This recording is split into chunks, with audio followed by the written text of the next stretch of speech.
ఈ water bottle ధర ఎంత ఉంటుంది? ఒక 10 రూపాయలు ఉంటుంది. ఇందులో ఏముంది? నీరుంది.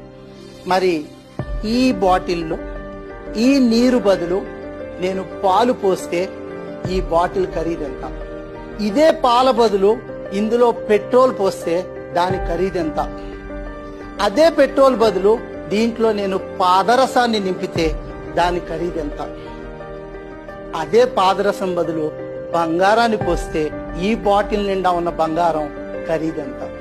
అంటే బాటిల్ మారదు, కంటైనర్ మారదు, కంటెంట్ మారుతుంది, మన కంటెంట్ మారుతుంది. ప్రపంచం నీకు విలువనిచ్చేది ఈ శరీరానికి కాదు, ఈ మెదడులో ఉన్న జ్ఞానానికి. నీలో ఏది ఉంచుకున్నావన్నది ప్రపంచం నిన్ను గౌరవించడానికి సాధనం అవుతుంది. నీ విలువ పెంచుకోవాలంటే నీ కంటైనర్లో ఏ కంటెంట్ ఉండాలో నువ్వే నిర్ణయించుకో.